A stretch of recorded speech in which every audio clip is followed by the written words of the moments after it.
সহজে passport photo সাজিয়ে print করার একটি অনলাইন টুলস দেওয়া হয়েছে সৌমিলি.com বা সৌমিলি.in এর মধ্যে। এখানে সহজেই ক্লিক করে আমরা এই পাসপোর্ট ফটোগুলোকে সাজিয়ে ফেলতে পারবো এবং যেমন গ্যাপ দরকার সেরকম গ্যাপ দিয়ে আমরা প্রিন্ট করতে পারবো। চলুন আমরা এটা প্রথম থেকে দেখে নিই। আগে পাসপোর্ট তৈরি করা থেকে শুরু করে আমরা ড্যাশবোর্ডে চলে যাই। এখানে পাসপোর্ট তৈরির যে টুলসটা রয়েছে, এই পাসপোর্ট তৈরির টুলসে প্রথমে আমরা চলে যাব। স্টুডিওটি রয়েছে, এর মধ্যে আমরা একটি ছবি আপলোড করব। আপলোড ছবির মধ্যে আমরা একটা ছবি, মনে করুন এরকম একটা ছবি সিলেক্ট করে নিলাম। নেওয়ার পরে এটাকে ছোট বড় মাঝারি যেরকম খুশি আমরা সাজাতে পারবো। আর এর মধ্যে স্টুডিওর মধ্যে আমাদের এআই রিমুভার রয়েছে ব্যাকগ্রাউন্ড। এই ব্যাকগ্রাউন্ড রিমুভার দিয়ে আমরা এর ব্যাকগ্রাউন্ডটাকে যে কোনো ছবিরই ব্যাকগ্রাউন্ড রিমুভ করে দিতে পারবো। ব্যাকগ্রাউন্ড রিমুভ হয়ে যাওয়ার পরে আমরা আমাদের পছন্দ মতো, এখানে বেশ কিছু রং রয়েছে, আমরা সেটা দিতে পারবো। অথবা এখানে কাস্টম কালার রয়েছে, কাস্টম কালার থেকেও আমরা আমাদের পছন্দ মতো ছবি লাগিয়ে দিতে পারবো। এই ছবি ব্যাকগ্রাউন্ড লাগানোর পরে আমাদের যদি এনহান্সের দরকার পড়ে তাহলে আমরা এনহান্স থেকে এর ব্রাইটনেস, কন্ট্রাস্ট এবং স্যাচুরেশন লেভেল বাড়াতে পারবো। আমরা প্রিভিউ অংশে সেই স্যাচুরেশন লেভেলটা দেখতে পারবো। এরপরে এটাকে একটি নাম দিয়ে আমি নাম দিয়ে দিচ্ছি টেস্ট 2 বলে নাম দিয়ে আমরা এটাকে ডেটাবেসে সেভ করে দিতে পারবো। তাহলে এই পাসপোর্ট ছবিটি আমাদের ডেটাবেসে সেভ হয়ে গেল। এরপরে আমরা গো টু ড্যাশবোর্ড করে ড্যাশবোর্ডে চলে যাব। ড্যাশবোর্ডে যখন আমরা এটাকে প্রিন্ট করব তাহলে প্রিন্ট স্টুডিও পাবো। এই প্রিন্ট স্টুডিওতে আমরা যে ছবিটি তৈরি করেছিলাম সেটা এখানে দেখতে পারবো। স্টুডিওয়ে আমরা যতগুলো ছবি তৈরি করেছি এখানে সবই জমা থাকবে, প্লাস আমরা এটাকে নাম দিয়ে সার্চও করতে পারবো।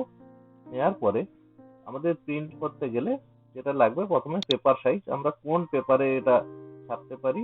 কিছু স্ট্যান্ডার্ড পেপার সাইজ দেওয়া রয়েছে, এছাড়াও কাস্টম সাইজ দেওয়া রয়েছে। আমরা আপাতত A4 সাইজ পেপারটিকে চুজ করব। এরপরে পাসপোর্টের যে সাইজ, বেশ কয়েকটা সাইজ এখানে দেওয়া রয়েছে যেগুলো স্ট্যান্ডার্ড দরকার পড়ে। 35-45 বা 30-40 বা এই ধরনের আমরা একটা স্মল পিপি অর্থাৎ 30 সাইজ নিয়ে নিলাম। এরপরে গ্যাপ, প্রত্যেকটা ছবির গ্যাপ কি হবে সেটাও আমরা নির্ধারণ করতে পারি। এখানে 1 mm, 2 mm, 3 mm এভাবে নিলাম। নেওয়ার পরে যেই ছবিটাতে ক্লিক করব সঙ্গে সঙ্গে আমাদের প্রিভিউ উইন্ডোতে সেটা সাজিয়ে যাবে। এবারে এখানে একসঙ্গে আমরা একাধিক যোগ করতে পারি, যেমন +5 দেওয়ার সঙ্গে সঙ্গেই কিন্তু 5টা ছবি একসঙ্গে যুক্ত হয়ে যাবে, বা +1 করে আমরা একটা দিতে পারি। অথবা আমরা যেরকম ভাবে ক্লিক করব সেরকম ভাবে ছবি পরপর করে যোগ হবে। আমাদের যদি ছবি বেশি হয়ে যায় আমরা ছবিটির উপরে আবার ক্লিক করলে এটা কিন্তু মুছে যাবে। এখানে আমরা যেটা সাজাতে পারবো, এক লাইনে আমরা বড় ছবি দিলাম, আমাদের মনে হলো যে স্ট্যাম্প সাইজের বেশ কিছু ছবি লাগবে, আমরা স্ট্যাম্প সাইজটি নেব। নেওয়ার পরে আবার ওটাকে ক্লিক করলে ছোট সাইজের ছবিগুলো কিন্তু সাজিয়ে যাবে। এরপরে যদি মনে হয় যে আমরা একই পাতাতে আরো অনেকগুলো ছবি সাজাবো, তাহলে আমরা অন্য ছবিও সাজাতে পারি, অন্য ছবিটিও এইভাবে সাজাতে পারি। এটাও ছোট বড় কিংবা মাঝারি যেটা খুশি আমরা, বা বিগ সাইজ যেরকম আমাদের দরকার আমরা সেই রকম ছবি এখানে সাজিয়ে দিতে পারবো।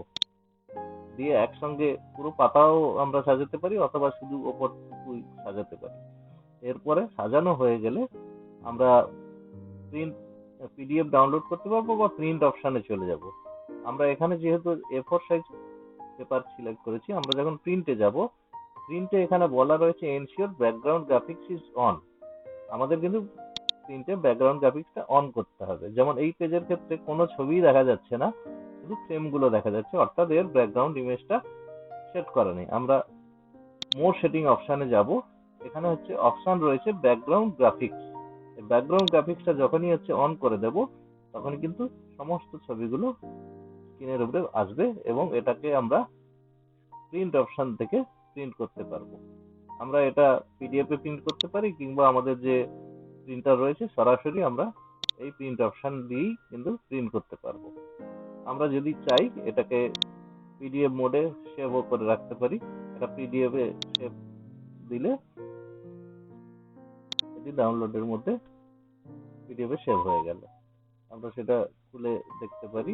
এখানে পিডিএফ যেটা সেভ হয়েছিল সেটা এইরকম দেখতে, এবং এখানে ছবির কোয়ালিটি সম্পূর্ণ পুরোপুরি থাকে, যাতে প্রিন্টে কোনো অসুবিধা না হয়। কিভাবে সহজে প্রিন্ট করা যায় সেটা দেখলাম। চাইলে আমরা পেপার সাইজ চেঞ্জ করতে পারি, যেমন পেপার দেবো তেমন পেপারের সঙ্গে এটা সাজিয়ে যাবে। আমাদের যখন যদি খুব বেশি দরকার পড়ে তাহলে এটা বাল্ক মোডে বড় পেপারেও আমরা সাজিয়ে প্রিন্ট করতে পারি।